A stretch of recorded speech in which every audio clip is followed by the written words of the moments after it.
Telefónica, Ángela González, de Padres Autoconvocados por la Virtualidad. Buen día, Ángela. Joaquín Moral te saluda. ¿Cómo estás? Hola, buen día, muy bien, gracias. Bien. ¿A qué se debe este agrupamiento de padres para que los chicos tengan clases vía internet? Bueno, mira, este fin de semana, cuando surge la noticia de que volvíamos a fase 3, en un primer momento no se sabía si las clases presenciales iban a volver, y cuando se empezó a difundir esta noticia, muchas familias nos preocupamos por la situación que vemos en Bahía Blanca, ¿no? La cantidad de casos, se da justo este pase a fase 3, un día en donde hay récord de muertos, lo que llama muchísimo la atención, y la realidad es que uno mira las noticias y ve que los contagios no están bajando, por lo tanto la saturación en los hospitales sigue igual, y ayer veíamos en los medios que salieron diferentes médicos a plantear esto, ¿no? Que la situación en los hospitales no había variado, y llamaba la atención este pase a fase 3. Como familias con hijos en edad escolar, nos preocupa mucho la situación, dado que la vuelta a clase significa un mayor movimiento de gente, por lo como venía ocurriendo, y el peligro que implica eso para no solo nuestros hijos, sino para todas las familias en general que forman parte de la comunidad educativa y en general la ciudad de Bahía Blanca, ¿no? Bien, ¿consideran esto como un riesgo innecesario? Y también preguntarles con respecto bueno, las clases, si se han vuelto ya. Sí, precisamente eso. Desde que se iniciaron las clases, muchos venimos planteando esto, que dadas las circunstancias de la pandemia y las particularidades que tiene, el regreso a clases no era seguro más allá de los protocolos. Incluso se ha dicho que en las escuelas no se contagia, cosa que llama la atención, porque es un lugar donde, más allá de la ventilación que pueda haber, el hecho de que estén en un grupo de personas hablando hace que los aerosoles se acumulen, y eso genera el contagio. Y la realidad es que sí, que ayer y hoy muchas escuelas reiniciaron las clases, que hasta la semana pasada las estaban haciendo de forma totalmente virtual. Y lo que vimos también, que es alarmante, es que hay varias escuelas que no están contando con calefacción, y el mismo plan jurisdiccional plantea que aquellas escuelas que no estén en condiciones de calefacción y en días que haya temperaturas de 10 o menos grados, se suspenden las clases inmediatamente, cosa que no está ocurriendo. Y teniendo en cuenta estas bajas temperaturas, que los chicos asistan a la escuela, estén 90 minutos sentados con puertas y ventanas abiertas con temperatura de 2 o 5 grados, es un peligro aún mayor, porque no solamente está el riesgo de contagio de COVID, sino de contraer otras enfermedades, y teniendo en cuenta la situación de los hospitales, esto generaría muchísimos más problemas para toda la población en general, no solamente para los que asisten a las escuelas. ¿Cuánto es el número aproximado de padres que realizan este pedido?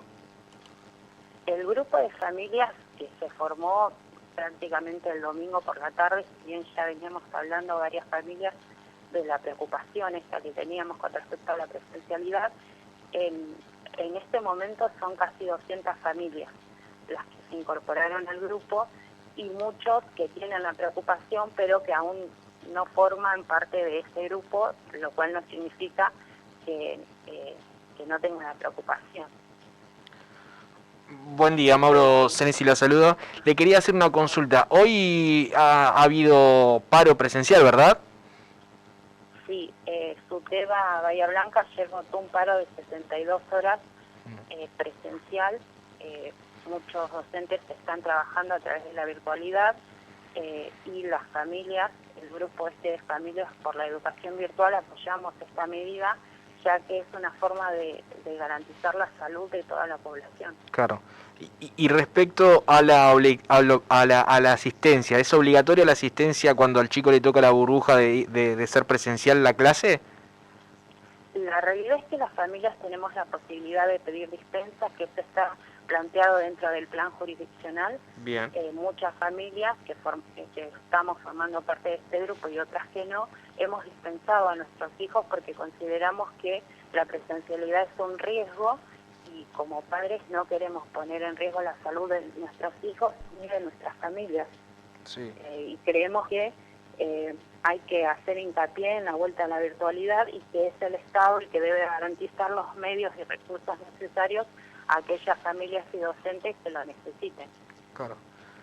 Y para esa dispensa hay que presentar algún tipo de historia clínica o argumentar que el estudiante tiene alguna enfermedad crónica que podría ser peligroso asistir a clases, o simplemente con una decisión de los padres se puede pedir esta dispensa.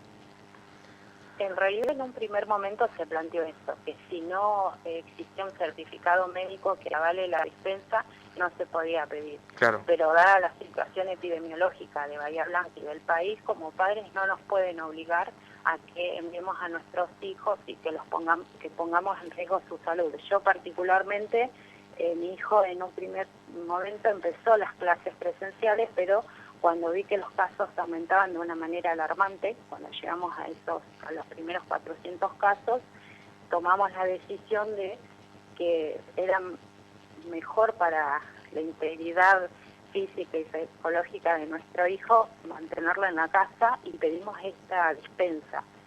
Sí nos pidieron que firmáramos una declaración jurada Sí. por el pedido de dispensa y además nos pidieron que adjuntáramos una carta explicando cuáles eran las razones que nosotros teníamos para pedir dicha dispensa. Nosotros la realidad es que no tenemos una patología que justifique esa dispensa, pero como padres vemos que es primordial resguardar la salud de nuestro hijo. También hay que tener en cuenta que muchas veces ambos padres trabajan y los niños pasan al cuidado de los abuelos. Son muchos los abuelos que ayudan a las familias con el cuidado, por lo tanto es también ponerlos en riesgo, más allá de que como padres no tengamos alguna patología. Claro, o por ahí el padre tiene una patología, una comorbilidad y se complica la situación. O sea, cada familia es un mundo. No es por una cuestión personal, no son las preguntas que más me interesa, pero en los 45 días que hubo de presencialidad, ¿te tocó vivir que se haya pinchado la burbuja, que se tuviera que suspender la presencialidad por algún caso sospechoso o positivo de algún compañero o compañera de aula de tu hijo, creo que habías mencionado? Sé que hubo un caso, pero cuando viste que a veces la positividad se da o la sospecha se da luego de que ellos terminaron la semana esa. Yo particularmente soy docente y en estos 45 días llevo 2 veces aislada, yo y mi familia. Claro. Entonces es preocupante, porque si uno piensa la cantidad de días que hemos asistido a la escuela y que un individuo ya haya estado 2 veces aislado, por suerte ninguno de los casos fue positivo, pero es preocupante. Pensemos ahora con estas temperaturas, la cantidad de gente que va a tener que quedar aislada por sospecha de COVID, porque como dicen los médicos, hasta que no se comprueba es un caso de COVID. Sí, hablo por mí, que es uno de los puntos más polémicos del protocolo ese de la ventilación que requiere las aulas. Sí, que muchas aulas no tienen esa ventilación porque son aulas internas, sin salida de aire, digamos, de renovación de aire. O sea. Claro, ese es el tema más preocupante. La realidad de las escuelas de Bahía Blanca, si uno mira el protocolo podría llegar a creer que es bueno, pero la realidad de las escuelas es otra. Son muchas las escuelas que no cuentan con la ventilación necesaria y más allá de eso sabemos que no alcanza. tenemos las experiencias que han pasado en otros países, ¿no? Que se vieron obligados a suspender las clases en varias oportunidades y, por ejemplo, el caso de Israel, que solo pudo reabrir las escuelas cuando un porcentaje alto de la población estaba vacunada, lo que les garantizaba la inmunidad de rebaño. Es lo que nosotros planteamos. Habiendo empezado la vacunación, más allá de que va muy lenta, creemos que hasta que no esté entre el 70 y el 80% de la población vacunada, volver a las escuelas es un riesgo, no solo para los integrantes de la comunidad educativa, sino para toda la ciudad. Si los hospitales se quedan sin cama, más allá de que uno no necesite por ahí una cama para COVID, pero si tenés un accidente y necesitas ingresar al hospital y estás saturado, también estás corriendo riesgo. Ángela, ya para cerrar, ya que tocabas el tema vacunación, ¿tenés algún número estimativo acerca de la cantidad de docentes que se han inoculado?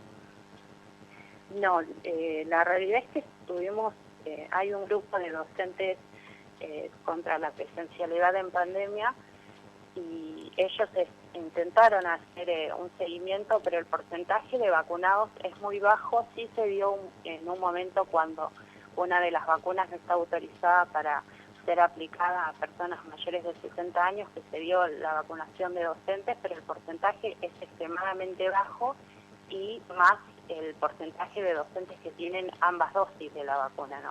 Porque aquellos que están vacunados en su mayoría es porque tienen alguna patología de riesgo que les permite acceder a la vacunación, pero el resto no. Además hay que tener en cuenta que dentro de las aulas no solamente está el docente, sino que están los alumnos, los auxiliares. Entonces, mientras toda la comunidad educativa no esté en un porcentaje alto vacunada, el riesgo es el mismo. Bien, Ángela, te agradecemos por la comunicación y por tu tiempo. Bueno, muchas gracias por la difusión. Bien, que tenga buen día. Bien, ahí pasaba la palabra.